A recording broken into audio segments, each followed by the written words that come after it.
আমি কোরআনের সুর মাঝে শুনেছি যে নাম, আজানের সুর মাঝে শুনেছি ও নাম। ও নাম শুনেছি আমি আমার হৃদয়, হে রাসূল নবীজি তোমায়। আমি সংক্ষিপ্ত সময়ের মধ্যে যে বিষয়ে কথা বলতে চাই সেটি হলো সিরাতে রাসূলের আয়নায় তারুণ্য। আমরা অনেকেই জেনে থাকব আমাদের প্রিয় নবী সাল্লাল্লাহু আলাইহি সাল্লাম তার জীবনে তার আশেপাশে প্রবীণ এবং নবীনদের অপূর্ব সমন্বয় সবসময় তিনি সাধন করে চলতেন। তার সভাসদ থেকে নিয়ে ব্যক্তিগত জীবন পর্যন্ত প্রতিটি স্তরে যদি আপনি লক্ষ্য করেন, আপনি দেখতে পাবেন একদিকে যেমন ছিলেন আবু বকর, ওমর, ওসমানের মতো সিনিয়র ব্যক্তিবর্গ, অপরদিকে আপনি দেখতে পাবেন আব্দুল্লাহ ইবনে ওমর, আব্দুল্লাহ ইবনে আব্বাস, আব্দুল্লাহ ইবনে মাসউদ রিদওয়ানুল্লাহি তাআলা আলাইহিম আজমাইনের মতো তরুণ সাহাবীদের দিয়ে তার পুরো সভাসদ আলোকিত অলঙ্কৃত থাকতো।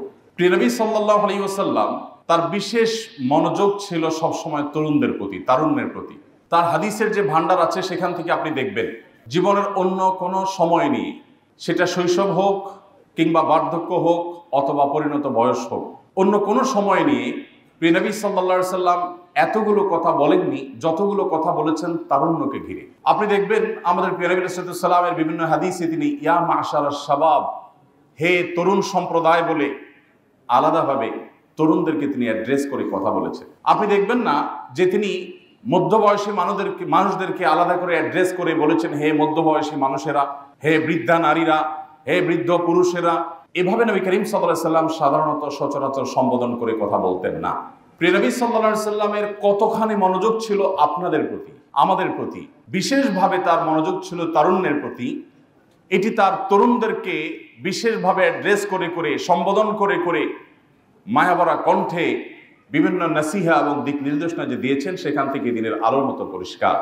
আজ আমরা দেখতে পাই কোথাও হয়তো প্রবীণদের প্রায়োরিটি, আবার কোথাও হয়তো নবীনদের প্রায়োরিটি। প্রিয় নবী সাল্লাল্লাহু আলাইহি সাল্লাম সেই মানুষ ছিলেন যার ব্যক্তিগত জীবন থেকে নিয়ে তার সভাসদ পর্যন্ত, তার সমস্ত পর্যায়ে এমনকি রণাঙ্গনেও নবীন এবং প্রবীণদের অপূর্ব সমন্বয় তিনি সাধন করতেন। যেখানে নবীনদের প্রয়োজন সেখানে নবীনদেরকে তিনি নেতৃত্ব দিতেন, যেখানে প্রবীণদের প্রয়োজন সেখানে তিনি প্রবীণদেরকে সেই কাজে লাগাতেন। প্রিয় নবী সাল্লাল্লাহু আলাইহি সাল্লামের তরুণদেরকে ঘিরে যে সমস্ত হাদিসগুলো তিনি বলেছেন এগুলো অনেকগুলো আপনাদের জানা থাকার কথা। তিনি তারুণ্যের গুরুত্ব দেখাতে বোঝাতে গিয়ে বলেছেন ইগতানিম খামসান ক্বাবলা খামসিন, পাঁচটি বিষয় তোমাদের জীবনে হেলায় হারিও না, পাঁচটি বিষয়কে হেলায় হারাবে না, পাঁচটি বিষয় এগুলোর বিশেষভাবে তোমরা কদর করবে, মূল্যায়ন করবে, অবহেলায় অযত্নে যেন এই পাঁচটি সম্পদ তোমাদের জীবন থেকে হারিয়ে না যায়। তার মধ্যে থেকে গুরুত্বের সাথে নবী সাল্লাল্লাহু আলাইহি সাল্লাম বলেছেন শাবাবাকা ক্বাবলা হারামিক, মনে রাখবে হে তরুণ, তোমার জীবনে হায়াত যদি থাকে, বেঁচে যদি থাকো পৃথিবীতে, একটা সময় বার্ধক্য আসবে। সো বার্ধক্য আসার আগে তোমার তারুণ্যের প্রতি তুমি খেয়াল রেখো, অর্থাৎ যৌবনের উচ্ছ্বালতায়, উন্মাদনায় তুমি যেন সেটাকে নষ্ট করে ফেলো না। যত্রতত্র তোমার তারুণ্যকে ব্যবহার করো না। মনে রাখবে এই তারুণ্য অন টাইম, জীবনে একবার আসছে আর আসবে না। আলী রাদিয়াল্লাহু তাআলা আনহু তার একটি প্রসিদ্ধ কবিতা আছে, বাকাইতু আলা শাবাবিন ক্বাদ তাওয়াল্লা ফায়া লাইতাশ শাবাব লানা ইয়াউদু। তিনি তারুণ্য হারানোর পর, তারুণ্যের বয়সটি পার করার পর বলেছিলেন কেঁদে কেঁদে, আমি আমার সেই তারুণ্য, আমি আমার সেই যৌবনের জন্য এখনো কেঁদে ফিরি, যে যৌবন, যে তারুণ্য আমার জীবন থেকে হারিয়ে গেছে। ফায়া লাইতাশ শাবাব লানা ইয়াউদু, হায় যদি আমার জীবনে আবার তারুণ্য একটু ফিরে আসতো।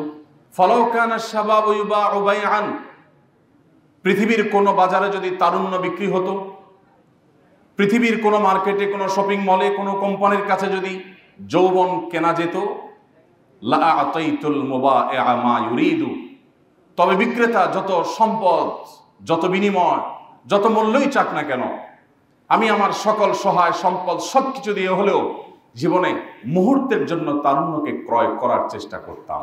ওয়ালাকিন্নাশ শাবাবা ইযা তাওয়াল্লা আলা শারাফিন ফামাতলাবুহু বাঈদু, কিন্তু আফসোসের বিষয় হলো তারুণ্য এবং যৌবন এমন একটি বিষয়, জীবনের এই সম্পদটি হারিয়ে গেলে সকল সম্পদ দিয়েও, পৃথিবীর সমস্ত অ্যাসেটের বিনিময়েও সে তারুণ্যকে মুহূর্তের জন্য আর ফিরিয়ে আনা সম্ভবপর হয় না।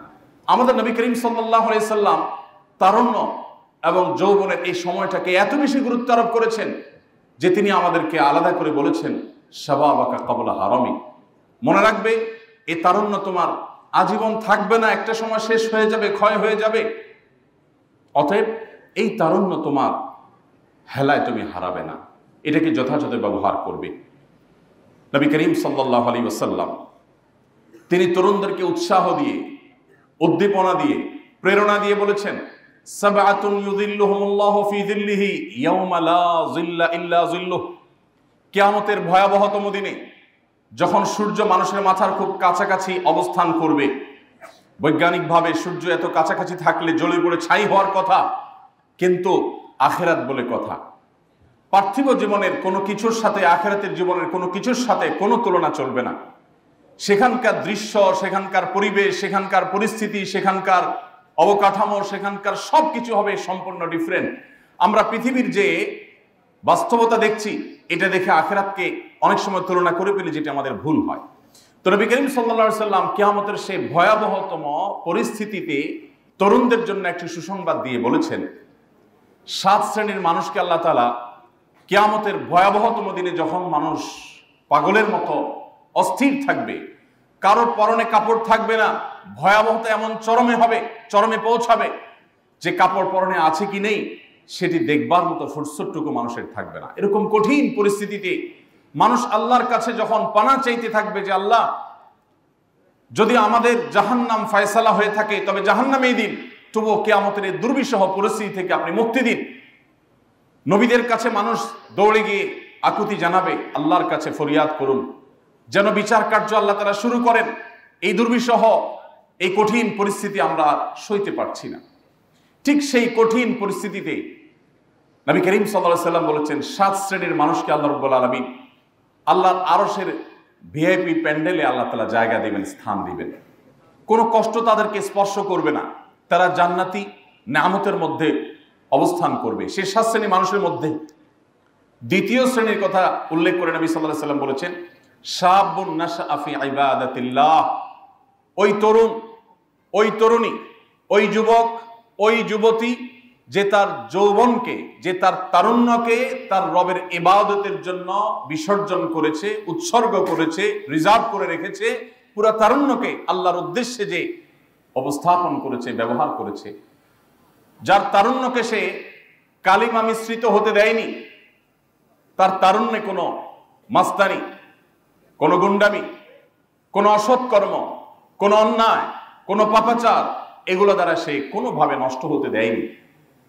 পরম যত্নে, পরম আদরে যে তার জীবনের এই সবচেয়ে মূল্যবান অংশ, জীবনের সবচেয়ে ক্রিম টাইমকে যে সংরক্ষণ করতে পেরেছে, সেই তরুণদেরকে আল্লাহ রাব্বুল আলামিন কিয়ামতের ভয়াবহতম দিনে আরশের ছায়ার ভিআইপি প্যান্ডেলে স্থান দিবেন ইনশাআল্লাহ। আমরা সবাই সেই তরুণদের কাতারে শামিল হতে চাই তো ইনশাআল্লাহ? হে আরশের মালিক, আপনি আমাদের সবাইকে সেই তরুণদের কাতারে শামিল করে নিন। সময়ত উপস্থিতি, প্রিয় নবী সাল্লাল্লাহু আলাইহি সাল্লাম তরুণদের সতর্ক করে বলেছেন, মনে রাখবে, কিয়ামতের ভয়াবহতম দিনে কয়েকটি প্রশ্নের উত্তর দেয়া ছাড়া কোনো মানুষ আপন পা নাড়াতে পারবে না। কাউকে তার দুটি পা নাড়াতে দেয়া হবে না যাবত না সে কয়েকটি প্রশ্নের উত্তর আল্লাহর কাছে না দিতে পারবে। এর মধ্য থেকে ওয়ান শাবাবিহি ফিমা আবলাহ, একটি প্রশ্ন করা হবে প্রত্যেক মানুষকে যে তোমার তারুণ্যকে, তোমার যৌবনকে তুমি কোন কাজে ব্যয় করেছো, তোমার যৌবনের অর্জন কি, তোমার তারুণ্যের অর্জন কি। এই প্রশ্নের উত্তর দেওয়া ছাড়া কোনো মানুষ তার দুটি পা নাড়াতে পারবে না। আপনি আপনার তারুণ্যে কি করছেন, আপনি আপনার যৌবনে কি করছেন, এই প্রশ্ন উত্তর আপনাকে দিতে হবে। প্রিয় নবী সাল্লাল্লাহু আলাইহি সাল্লাম এইভাবে তার জীবনের বাঁকে বাঁকে, ক্ষণে ক্ষণে তারুণ্যকে স্মরণ করেছেন, তারুণ্যকে অ্যাড্রেস করেছেন। তরুণদেরকে তিনি বিশেষভাবে মনোযোগ দিয়েছেন, তার বিশেষ এবং স্পেশাল ফোকাস ছিল তরুণরা। নবী সাল্লাল্লাহু আলাইহি সাল্লামের চারপাশে তরুণরা তাকে ঘিরে থাকতো। তার একান্ত সেবক ছিলেন একজন তরুণ, আনাস ইবনে মালিক রাদিয়াল্লাহু তাআলা আনহু। তার ইলমের ধারক, সবচেয়ে বেশি দোয়া পেয়েছেন যিনি, তিনি ছিলেন আরেকজন তরুণ, আব্দুল্লাহ ইবনে আব্বাস রাদিয়াল্লাহু তাআলা আনহু, যার জন্য তিনি দোয়া করে বলেছিলেন আল্লাহুম্মা আল্লিমহুল কিতাব, আল্লাহ তাকে আপনি কোরআনের জ্ঞান দান করুন। তার আদর্শকে সবচেয়ে বেশি ধারণ করা মানুষদের মধ্যে থেকে একজন, তাকে সবচেয়ে বেশি ভালোবাসা মানুষগুলোর মধ্যে থেকে একজন, তার সুন্নাতের সবচেয়ে বেশি আঁকড়ে ধরা মানুষগুলোর একজন ছিলেন, তার অত্যন্ত আদরের একজন মানুষ ছিলেন আরেকজন তরুণ, তার নাম ছিল আব্দুল্লাহ ইবনে ওমর রাদিয়াল্লাহু তাআলা আনহু। নবী করিম সাল্লাল্লাহু আলাইহি সাল্লাম এভাবে তরুণদের ঘেরাওর মধ্যে থাকতেন। প্রবীণরা যেমন থাকতো, নবীনরা থাকতো, বৃদ্ধরা যেমন থাকতো, ঠিক একইভাবে তরুণদেরকে নবী করিম সাল্লাল্লাহু আলাইহি সাল্লাম বিশেষ গুরুত্ব দিতেন। সম্মানিত উপস্থিতি, নবী করিম সাল্লাল্লাহু আলাইহি সাল্লাম আব্দুল্লাহ ইবনে মাসউদ রাদিয়াল্লাহু তাআলা আনহুকে একবার উৎসাহ দিয়ে বলেছিলেন, প্রেরণা দিয়ে বলেছিলেন, ইন্নাকা গোলামুন মুআল্লিম, হে আব্দুল্লাহ, তুমি একজন শিক্ষক যুবক, যে মানুষকে জ্ঞান বিতরণ করো। আপনারা জানেন ইলমে ফিকহের, ইসলামী ফিকহের অন্যতম দুইজন দিকপাল, সাহাবীদের মধ্য থেকে অন্যতম দুইজন দিকপালের একজন ছিলেন আব্দুল্লাহ ইবনে মাসউদ রাদিয়াল্লাহু তাআলা আনহু, আরেকজন ছিলেন আব্দুল্লাহ ইবনে আব্বাস রাদিয়াল্লাহু তাআলা আনহু। এই আব্দুল্লাহ ইবনে মাসউদ রাদিয়াল্লাহু তাআলা আনহু তিনি তখন যৌবন পেরিয়ে পরিণত বয়সের দিকে যাচ্ছেন, ইসলাম গ্রহণ করেছেন। নবী করিম সাল্লাল্লাহু আলাইহি সাল্লাম তাকে এমন প্রেরণা দিয়েছেন, পরবর্তীতে তিনি মুআল্লিমুস সাহাবা, সমস্ত সাহাবীদের বা অন্য সাধারণ সাহাবীদের শিক্ষকে তিনি পরিণত হয়েছেন। নবী করিম সাল্লাল্লাহু আলাইহি সাল্লামের প্রেরণায় একজন তরুণ, তিনি কিয়ামত পর্যন্ত আগত মানুষের কাছে রেফারেন্স ব্যক্তি হিসেবে অনন্য এক আসনে আসীন হয়েছে। আজও ইসলামী ফিকহে গুরুত্বপূর্ণ বিষয়ে আব্দুল্লাহ ইবনে মাসউদ রাদিয়াল্লাহু তাআলা আনহুর মতামতকে গুরুত্বের সাথে স্মরণ করা হয়। ওই যে নবী সাল্লাল্লাহু আলাইহি সাল্লাম তার তারুণ্যে তাকে উৎসাহ দিয়ে বলেছিলেন, ইন্নাকা গোলামুন মুআল্লিমুন, আপনি এমন একজন, তুমি এমন একজন যুবক যার ভিতরে মানুষকে শিক্ষাদান করার প্রবণতা আছে, তুমি মানুষকে শিক্ষা দান করো, জ্ঞান বিতরণ করো, তোমার ভিতরে শিক্ষকতার প্রবণতা আছে। নবী সাল্লাল্লাহু আলাইহি ওয়াসাল্লাম নিজেও বলেছেন, বুইসতু মুআল্লিমা, আমি শিক্ষক হয়ে পৃথিবীতে এসেছি, মানুষকে গাইড করা আমার কাজ। সম্মানিত উপস্থিতি, আবু মুসা আশআরী রাদিয়াল্লাহু তাআলা আনহুর নাম সম্ভবত আমরা সবাই শুনেছি। আবু মুসা আশআরী রাদিয়াল্লাহু তাআলা আনহুর কণ্ঠ অনেক সুন্দর ছিল।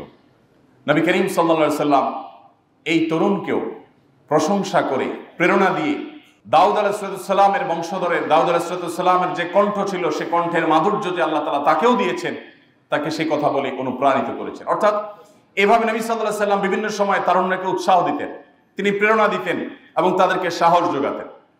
আরেকজন তরুণের নাম না বললেই নয়, আপনারা অনেকেই শুনে থাকবেন মুসআব ইবনে উমাইর রাদিয়াল্লাহু তাআলা আনহুর কথা।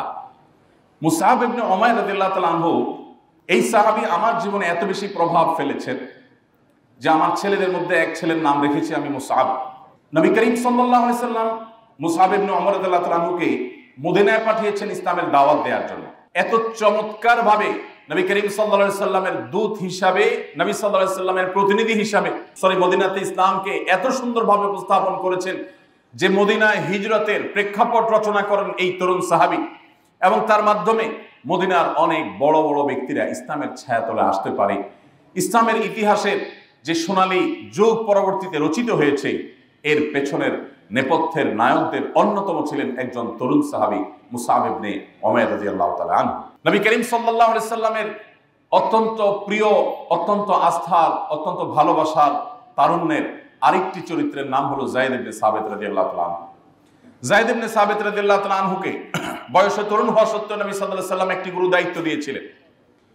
তিনি যায়েদ ইবনে সাবিত রাদিয়াল্লাহু তাআলা আনহুকে বলেছেন, তুমি ইহুদিদের ভাষা শেখো, কারণ ইহুদিদের সাথে আমার কূটনীতিক বিভিন্ন চিঠিপত্র আদান প্রদান হয়। এই সমস্ত কূটনৈতিক তৎপরতার ক্ষেত্রে তোমাকে দোভাষীর ভূমিকা পালন করতে হবে।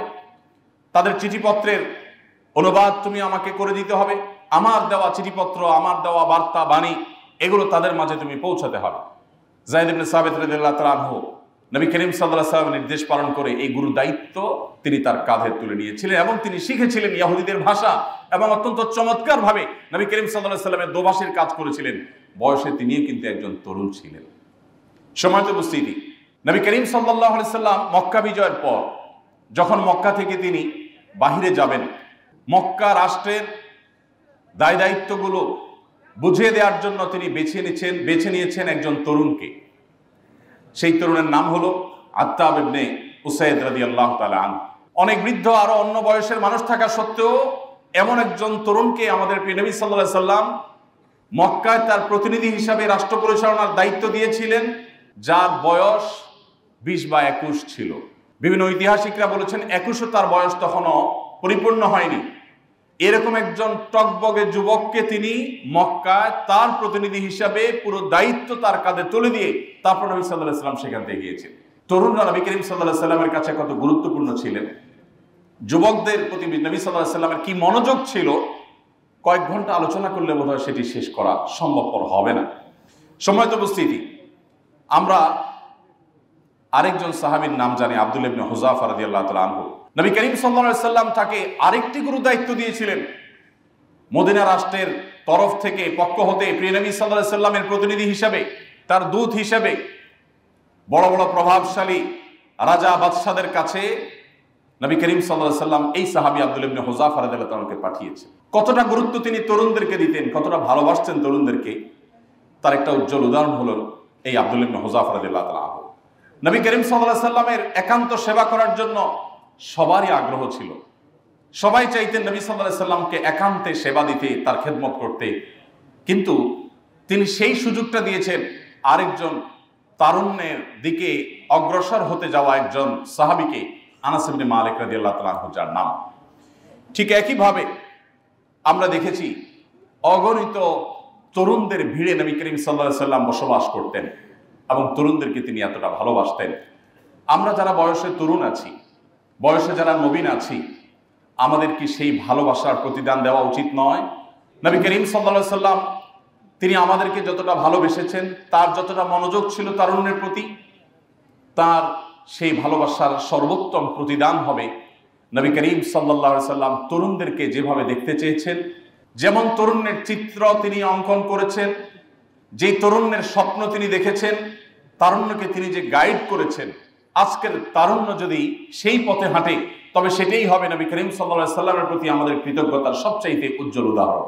নবী করিম সাল্লাল্লাহু আলাইহি ওয়াসাল্লাম তরুণদের সবচেয়ে বেশি যে বিষয়ে গুরুত্ব দিতেন সেটি হলো তরুণরা যেন তাদের তারুণ্যকে সকল প্রকার নোংরামো থেকে, সকল প্রকার পাপাচার থেকে, বিশেষভাবে চরিত্রহীনতা থেকে তারা যেন নিজেদেরকে হেফাজতে রাখে।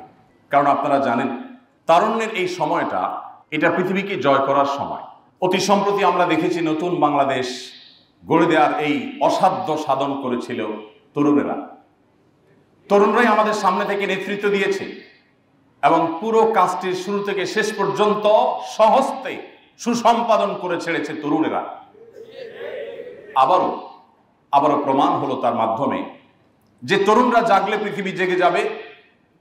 বিশেষ করে মুসলিম তরুণরা যদি জাগ্রত হয়ে যায়, তারা যদি সচেতন হয়ে যায়, তাহলে আজ গোটা পৃথিবীতে মুসলমানদের যে দুরবস্থা আমরা দেখতে পাচ্ছি, এর কোনো কিছুই থাকবে না, ছিটিফোঁটাও থাকবে না।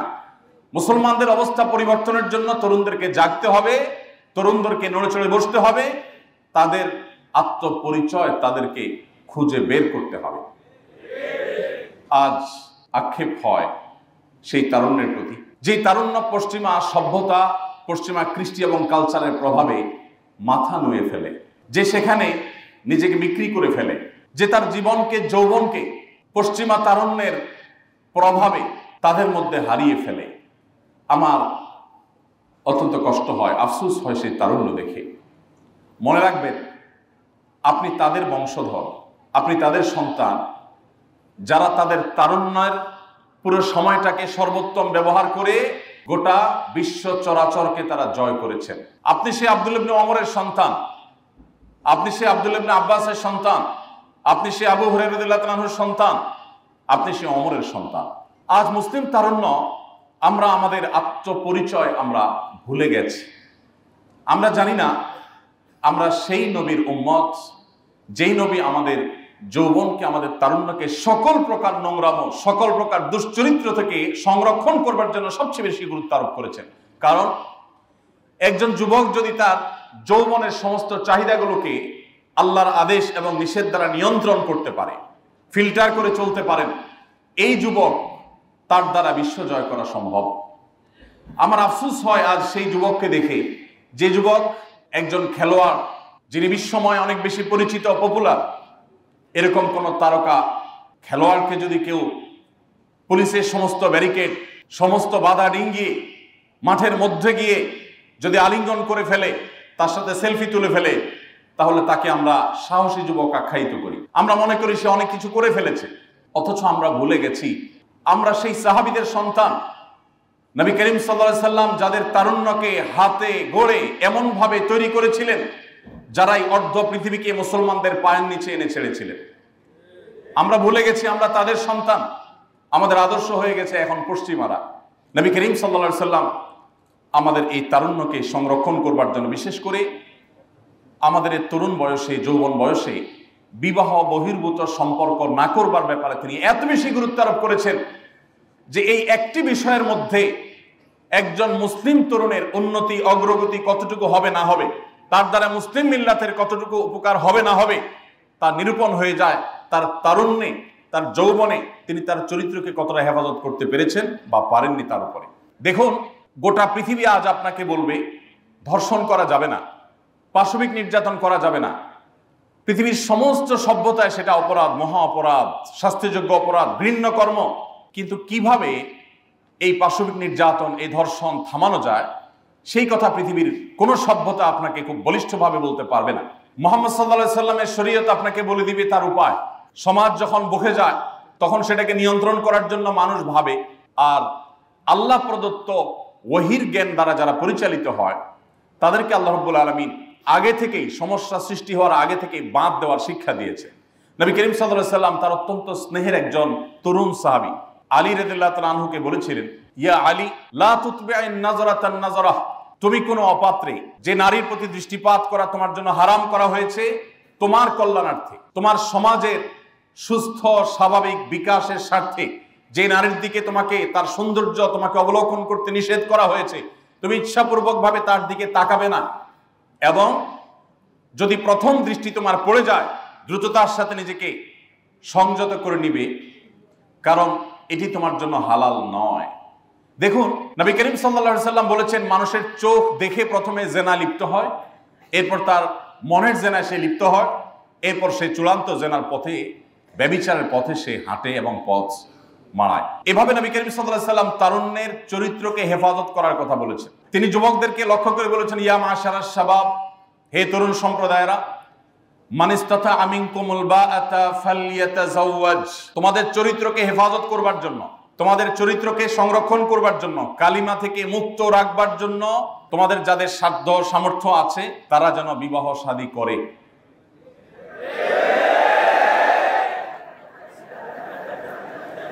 আল্লাহ তাআলা আমাদের অভিভাবকদের মনগুলোকে গলিয়ে দিন। আমাদের বাবা মাদের আল্লাহ তাআলা সুমতি দান করুন। মাশাআল্লাহ। আমি কি আলোচনার সবচেয়ে গুরুত্বপূর্ণ অংশে উপনীত হলাম? মাশাআল্লাহ। ঠিক আছে, আল্লাহ রাব্বুল আলামিন সব অবিবাহিত ভাইদের বিবাহের ব্যবস্থা করে দিন, অবিবাহিত বোনদের বিবাহের ব্যবস্থা করে দিন। ভাইরা আমার, নবী করিম সাল্লাল্লাহু আলাইহি ওয়াসাল্লাম আমাদের চরিত্রকে হেফাজত করবার জন্য উপযুক্ত বয়স হওয়ার পর সামর্থ্য থাকলে বিয়ে করতে বলেছেন। যত জোরে জোরে আমিন আমিন বলেছেন, যত জোরে জোরে ঠিক ঠিক বলেছেন, ঠিক তত জোরে জোরে আপনাকে আপনার ক্যারিয়ার বিল্ড আপ করার জন্য আগাতে হবে। আপনি ছাত্র মানুষ, নিজেই বাপের হোটেলে খান, এবার একটা বিয়ে করে বউ এনে বাপের উপরে আরেকটা বোঝা চাপাবেন, এই অধিকার ইসলাম আপনাকে দেয়নি। এবার ঠিকটা একটু আওয়াজ আসতে হয়েছে। পক্ষের ওয়াজ হলে সবাই জোরে জোরে ঠিক ঠিক বলে, বিপক্ষে গেলে আর ঠিক ঠিক বাইর হয় না।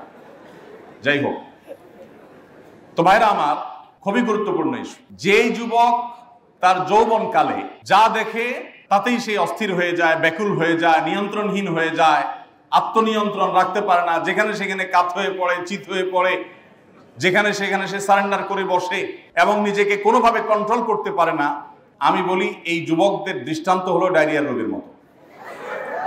কেউ ডায়রিয়া আক্রান্ত হলে সেটা যদি চরম পর্যায়ে পৌঁছে যায়, তখন তারা নিয়ন্ত্রণ ক্ষমতা থাকে না, আত্মনিয়ন্ত্রণ থাকে না, চাইলেও সে মন মতো, জায়গা মতো, সময় মতো তার কাজ সে সারতে পারে না। তো এই রোগের রোগীর মতো হলো ওই তরুণের অবস্থা, যে তরুণ যেখানে যা দেখে, মোবাইলে দেখেছে, কম্পিউটারে দেখেছে, বাইরে দেখেছে, ফেল ফেল করে চেয়ে রয়েছে, ওইদিকে পিছনে দৌড়ানো শুরু করে দিয়েছে, তার পড়ালেখা শেষ করে দিয়েছে, কেরিয়ার ছেড়ে দিয়েছে, বাপ মা ছেড়ে দিয়েছে, সমাজ ছেড়ে দিয়েছে, দিন ধর্ম ছেড়ে দিয়েছে, সে পাগল পরা হয়ে ঘুরছে। তো আবার আরেকটা দেখেছে, তো সেদিকে ছুটছে।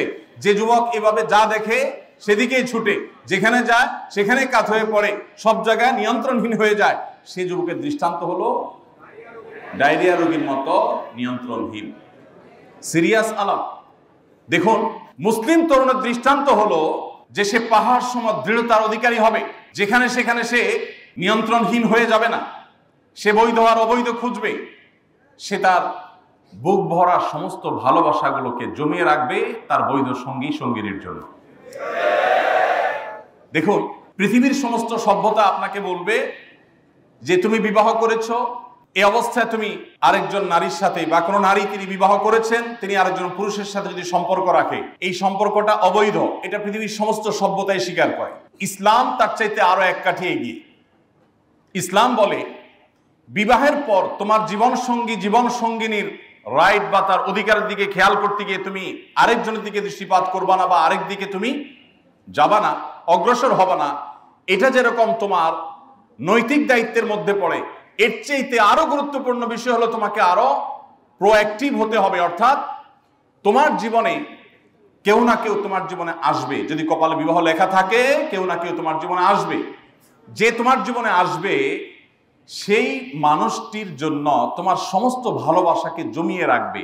তুমি যদি তার আগে অপাত্রে কুপাত্রে বিভিন্ন জায়গায় অজায়গায় তুমি তোমার তথাকথিত ভালোবাসাকে বিলিয়ে বেড়াও, নষ্ট করে বেড়াও, তাহলে তোমার সে হবু স্বামী হবু স্ত্রী তোমার যে হবু জীবন সঙ্গী বা সঙ্গিনী, তার জন্য সমস্ত ভালোবাসাগুলো জমিয়ে রাখার কথা ছিল, সে তুমি জমিয়ে রাখো নাই। অর্থাৎ আমার জীবনে যিনি আসবেন তার প্রতি আমার কমিটমেন্ট, তার প্রতি আমার ভালোবাসার সবচেয়ে উৎকৃষ্ট উদাহরণ হবে যে তার আসার আগেও আমার সমস্ত ভালোবাসা, সমস্ত অনুভূতি, অনুভব, উপলব্ধি সবকিছুকে আমি জমিয়ে রাখবো তার জন্য। এর চাইতে প্রোঅ্যাক্টিভ চরিত্রবান মানুষ আর কে হতে পারে? ইসলাম আমাদেরকে সেই শিক্ষা দেয়। পশ্চিমা সভ্যতা আপনাকে সেটা বলবে না, বলবে যে তোমার যা খুশি তা করো, সমস্যা নাই, তবে বিয়ের পর আর করিও না। আর ইসলাম বলে না, তোমার জীবন সঙ্গী জীবন সঙ্গিনীর জন্য তোমার সারা জীবনের সমস্ত ভালোবাসাকে সঞ্চয় করে রাখো, অজায়গায় কুজায়গায় সেটাকে অপাত্র কুপাত্রে ব্যবহার করবে না। সময় ভাইরা আমার, আমরা আজ অনেকেই পশ্চিমা সভ্যতা, পশ্চিমা কৃষ্টি কালচারের দ্বারা এত বেশি প্রভাবিত হয়ে গেছি যে তাদের সব কিছুকে আমরা গায়ে মাখানোর চেষ্টা করছি, তাদের সমস্ত কৃষ্টিগুলোকে আমরা এখানে আমদানি করার চেষ্টা করছি। আমরা ভুলে গেছি যে আমরা মুসলমান, আমরা বাঙালি, আমরা বাংলাদেশি। এই অঞ্চলের মানুষের যে কৃষ্টি, যে কালচার, সেটা মুসলমান হোক কিংবা হিন্দু হোক কিংবা খ্রিস্টান হোক কিংবা বৌদ্ধ হোক, সে কালচার কোনো ক্রমেই পশ্চিমা কালচারের সাথে যায় না। আমাদের নিজস্ব সংস্কৃতি আছে, সেটা আমরা ভুলে যেতে বসেছি। আমি একটি কথা প্রায় বলি, পশ্চিমারা জ্ঞানে বিজ্ঞানে, তথ্যে যোগাযোগে, অবকাঠামোতে, অর্থনীতিতে, অনেক দিক থেকে, পরিবেশের দিক থেকে, অনেক দিক থেকে তারা আমাদের থেকে যদি 1000 বছর এগিয়ে থাকে, পারিবারিক ব্যবস্থাপনায় তাদের চাইতে আমরা 2000 বছর এগিয়ে আছি। তাদের থেকে জ্ঞান বিজ্ঞান নেন, তাদের থেকে তথ্য প্রযুক্তি নেন, তাদের থেকে অন্যান্য ভালো জিনিসগুলো নেন, কোনো অসুবিধা নেই, ইসলাম সেটা নিষেধ করে না। কিন্তু তাদের বস্তা পচা সস্তা সংস্কৃতি আমাদের দেশে আমদানি করবেন না। এদেশের স্বামীরা স্ত্রীদেরকে যতটা ভালোবাসে, এদেশের স্ত্রীরা স্বামীকে যতটা ভালোবাসে, আমাদের সমাজে অধপতনের এই সময়টাতেও স্বামী স্ত্রীর মধ্যে যে বোঝাপড়া আছে, যতটা দাম্পত্য জীবনের সুখ এবং ভালোবাসা আমরা আমাদের এই অঞ্চলে কল্পনা করতে পারি, পশ্চিমারা সেগুলো স্বপ্নেও দেখে না। অর্থাৎ ঘুমন্ত মানুষ যে স্বপ্ন দেখে, তারা এরকম কিছু স্বপ্নেও দেখে বলে আমার মনে হয় না যে স্বামী স্ত্রীকে এরকম ভালোবাসতে পারে। একটু আগে একজন স্যার বলছিলেন, বিসি স্যারই বলছিলেন যে কোনো এক ইংল্যান্ডের একটা ঘটনা বলছিলেন যে বাবা খুশি হয়ে গর্ব করে কোন এক জায়গায় বলছিলেন যে আজকে ছেলের বিয়ে, আমি সৌভাগ্যবান, আমাকে দাওয়াত দিয়েছে। ছেলের বিয়েতে দাওয়াত পেয়ে বাবা কি গর্বিত, বাবা আনন্দিত, বাবা উৎফুল্ল, বাবা গর্ব করে বলছেন যে আমার ছেলের বিয়েতে আমাকে দাওয়াত দেওয়া হয়েছে, আলহামদুলিল্লাহ। আলহামদুলিল্লাহ তো আর বলেনি, খুশি হয়েছেন তিনি। ভাইরা আমার, বিষয়টা হাসির নয়।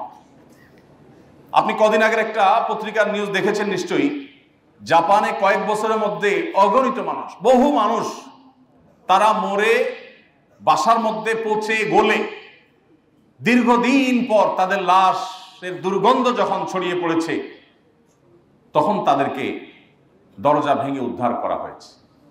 আমি নিজে এরকম জাপানে বিভিন্ন দেশে দেখার সুযোগ আমার হয়েছে যে সেখানে তাদের সুখের এত উপকরণ থাকা সত্ত্বেও বৃদ্ধদের প্রায় সবার হাতে হাতে একটা কুকুর ছানা, একটা কুকুর। এই কুকুর শখে পালন করে, কিন্তু সেই শখটার পেছনে আছে এক নির্মম অধ্যায়। সেটি হলো যে তাদের সন্তানরা কেউ তাদের কাছে থাকে না, বাধ্য হয়ে একটা কুকুরকে সাথে নিয়ে তাদের চলতে হয়। ভাইরা আমার, আমাদের এই সমাজে এখনো বাবারা ছেলে মেয়ে অধপতন আমাদের চরমে। এরপরও আমাদের এই সমাজে বাবারা ছেলে মেয়েদেরকে যতটা ভালোবাসেন, আমাদের সন্তানরা বাবা মাকে যতটা ফিল করেন, পশ্চিমারা এগুলো চিন্তাও করতে পারে না, ওরা ভাবতেও পারে না। ওদের পারিবারিক জীবনে আমাদের সুখের কথা ওরা কল্পনাও করতে পারে না যে মানুষ পারিবারিক জীবনে এতটা সুখী হতে পারে। তাহলে আপনি যে মুহাম্মদ সাল্লাল্লাহু আলাইহি সাল্লামের আদর্শ, যার সংস্কৃতিকে ধারণ করে আপনি দুনিয়াতে পার্থিব সুখ অর্জন করলেন, আজ আপনি সেটাকে ছুঁড়ে ফেলে দিয়ে পশ্চিমাদের সভ্যতায় আপনি গা মাখাচ্ছেন। এর চাইতে বড় দুর্ভাগ্যজনক আর কোনো অধ্যায় হতে পারে না। এই জন্য সম্মানিত ভাইরা, আমি আপনাদেরকে বলতে চাই, আসুন প্রতিজ্ঞা করি আমাদের চরিত্রগুলোকে আমরা সংরক্ষণ করব, হেফাজত করব। মনে রাখবেন, আপনি আপনার পার্থিব উন্নতি অগ্রগতির প্রয়োজনে, আপনার ক্যারিয়ারকে ভালো করবার জন্য এবং আল্লাহ রাব্বুল আলামিনের প্রিয় পাত্র হওয়ার জন্য, ভালো মুসলমান হওয়ার জন্য, সাহসী যুবক হওয়ার জন্য, সফল মানুষ হওয়ার জন্য আপনার এই যৌবনের পুরো সময়টুকুকে সকল ধরনের অবৈধ সম্পর্ক থেকে, হারাম রিলেশন থেকে আপনাকে বাঁচিয়ে রাখতে হবে। এখনকার যুবকদের মধ্যে সেরকম যুবক পাওয়া সোনার হরিণ হয়ে গেছে, যে যুবক তার যৌবনকে দুশ্চরিত্র থেকে হেফাজতে রাখতে পারে। এরকম যুবক পাওয়া, এরকম যুবতী পাওয়া এখন সোনার হরিণ হয়ে গেছে। একটি কথা আমি বিভিন্ন জায়গায় বলার চেষ্টা করি, সেটি হলো স্রোতের তালে গা ভাসানোর জন্য কোনো যোগ্যতার প্রয়োজন হয় না। যে কেউ স্রোতের তালে তালে গা ভাসাতে পারে। সমাজে সবাই যেটা করে এটা করতে যোগ্যতার প্রয়োজন হয় না। স্রোতের বিপরীত দিকে হাঁটতে যোগ্যতার প্রয়োজন হয়, শক্তির প্রয়োজন হয়। অতএব আমরা কি স্রোতের তালে তালে চলবো না স্রোতের বিপরীতে চলবো? আল্লাহ তাআলা আমাদের সবার সমস্ত আমলগুলোকে কবুল এবং মঞ্জুর করুন। আমাদেরকে প্রিয় নবী সাল্লাল্লাহু আলাইহি সাল্লামের সেই তরুণ সাহাবীদের মতো আদর্শবান তরুণ হওয়ার তৌফিক দান করুন। ভাইরা আমার, নবী করিম সাল্লাল্লাহু আলাইহি সাল্লাম তরুণদের জীবনে তাদের চরিত্রহীনতা থেকে, দুশ্চরিত্র থেকে, জেনা ব্যভিচার থেকে বাঁচাবার জন্য তার যে আপ্রাণ প্রচেষ্টা ছিল, সে বিষয়ে আমি আর দীর্ঘ আলোচনা করতে চাই না, সময় অনেক গড়িয়ে গেছে। আপনাদেরকে শুধু এটুকু বলতে চাই যে আলী রাদিয়াল্লাহু তাআলা আনহু যেটা বলেছিলেন, বাকাইতু আলা শাবাবিন কাদ তাওয়াল্লা ফায়া লাইতা শাবাব লানা ইয়াউদু, সেই আফসোস যেন আমাদের করতে না হয়।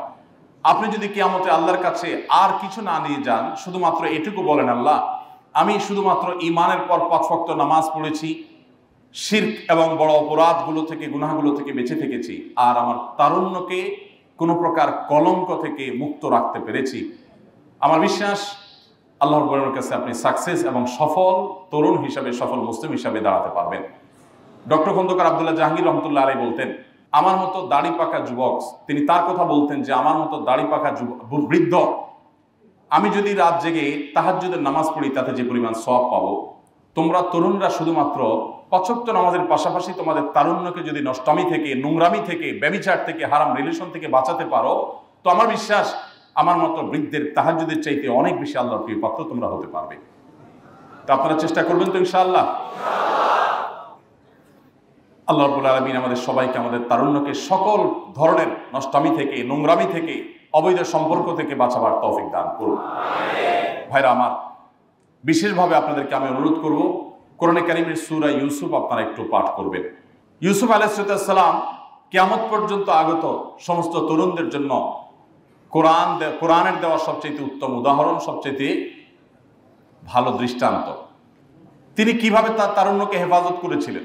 7 শ্রেণী যুবকের যে হাদিস আমরা বলেছি, অবাক করা বিষয় হলো যেখানে 7 শ্রেণীর মানুষকে আল্লাহ রাব্বুল আলামিন আরশের নিচে ছায়া দিবেন কিয়ামতের ভয়াবহতম দিনে, সেখানে 7 শ্রেণীর মধ্যে 2টা শ্রেণী আছে এই চরিত্র কেন্দ্রিক। তার একটা হলো সরাসরি শাবুন নাশা ফি ইবাদাতিল্লাহ, যে যুবক তার তারুণ্যকে আল্লাহর ইবাদতে কাটাবে। আরেকটা হলো ওই যুবক বা ওই যুবতী, ওই পুরুষ বা ওই নারী যাকে অন্যায় বা পাপের কাজে আহ্বান করা হবে, অবৈধ রিলেশনের জন্য কেউ অফার করবে, আর চেয়ে বলবে ইন্নী আখাফুল্লাহ, আমি আল্লাহকে ভয় করি, আমার তারুণ্যে আমি কোনো নোংরামি লাগাতে দেব না। যা হয়েছে তার জন্য তওবা করে পরিপূর্ণভাবে আল্লাহর কাছে ইস্তেগফার করে যদি আমি ফিরে আসি, আল্লাহ তাআলা পেছনের সমস্ত গুনাহ মাফ করবেন ইনশাআল্লাহ। এবং নতুন করে যদি কেউ সংকল্প করে এবং তার তারুণ্যকে সে যদি হেফাজত করে, শুধুমাত্র এই হারাম অফারকে যদি কেউ ডিনাই করতে পারে, এই ইমানি শক্তিটুকুকে যদি অর্জন করতে পারে, এই আমলের বিনিময়ে কিয়ামতের ভয়াবহতম দিনে সে আল্লাহর আরশের নিচে ভিআইপি প্যান্ডেলে স্থান পাবে ইনশাআল্লাহ তাআলা। আমরা সবাই চেষ্টা করবো তো ইনশাআল্লাহ। সেই সাথে আপনাদেরকে বলতে চাই, প্রিয় নবী সাল্লাল্লাহু আলাইহি সাল্লাম তরুণদের মধ্যমপন্থী হতে উৎসাহিত করেছেন। আজ আমাদের তারুণ্যের একটা অংশকে আমরা দেখতে পাই তারা মধ্যম পন্থা থেকে বিচ্যুত হয়ে যাচ্ছে। নবী করিম সাল্লাল্লাহু আলাইহি সাল্লাম সবসময় তরুণদেরকে মধ্যম পন্থা, সব বয়সী মানুষদেরকে বিশেষভাবে তরুণদেরকে মধ্যম পন্থা অবলম্বন করার জন্য গাইড করতেন। অতএব আমরা মধ্যম পন্থা অবলম্বন করব, কোরআন এবং হাদিসের জ্ঞানে আমরা আলোকিত হওয়ার চেষ্টা করব, ভাই বোন মুসলিম না হয়ে ইসলামটাকে জানার চেষ্টা করব। আমি আপনাদের প্রতি উদাত্ত আহ্বান রাখতে চাই, যারা বিশেষ করে জেনারেল সাবজেক্টগুলো নিয়ে পড়াশোনা করছেন তাদেরকে বলতে চাই যে আপনারা ইসলামকে জানার এই সুবর্ণ সুযোগ হাতছাড়া করবেন না। মনে রাখবেন, আপনার কর্মজীবনে প্রবেশের পর আপনি শত চেষ্টা করলেও ইসলামকে সুন্দরভাবে সঠিকভাবে জানার সুযোগগুলো আপনার জন্য এতটা অবারিত থাকবে না আপনার এই প্রিয় ক্যাম্পাসে যতটা আপনার জন্য সেটা আছে। অতএব আপনাদেরকে আমি বিনীতভাবে আহ্বান করতে চাই যে আপনারা ইসলামকে ভালোভাবে জানুন, জন্মসূত্রে মুসলিম না হয়ে জ্ঞানে জেনে শুনে এবং কোরআন হাদিসের আলোকে মুসলিম হওয়ার চেষ্টা করবেন। আমি রব্বে কারীমের কাছে মনে প্রাণে দোয়া করি, আল্লাহ আপনি আমাদের এই যুবক ভাই বোনদেরকে সেই সাহাবীদের মতো আদর্শবান যুবক হওয়ার তৌফিক দান করুন। আপনি তাদেরকে সেই সাহাবীদের মতো হওয়ার তৌফিক দান করুন যারা বিশ্বকে জয় করেছেন, যারা মুসলমানদের মুখকে পৃথিবীতে উজ্জ্বল করেছেন। আজ গোটা বিশ্বে মুসলমানদের যদি আবার মাথা উঁচু করে দাঁড়াতে হয়, মনে রাখবেন জাগতে হবে আপনাদেরকেই, জাগাতে হবে আপনাদেরকেই। বাংলাদেশের পট পরিবর্তন যেরকম তরুণরা করেছে, গোটা বিশ্বের পট পরিবর্তন ইনশাআল্লাহ তরুণরাই করবে। কিন্তু তার জন্য আদর্শ তরুণ হতে হবে। যে যুবক আল্লাহর ভয়ে, আল্লাহর নির্দেশের প্রতি শ্রদ্ধার জায়গা থেকে তার তারুণ্যকে হারাম রিলেশন থেকে বাঁচাতে পারে না, তার দ্বারা আর যাই হোক অন্তত বিশ্বজয় করার স্বপ্ন, এটা তার দ্বারা একেবারেই অলীক স্বপ্ন ছাড়ার কিছুই না। বিধায় এই জায়গাটাতে আপনাদের বিশেষভাবে ফোকাস করার জন্য আমি অনুরোধ করব।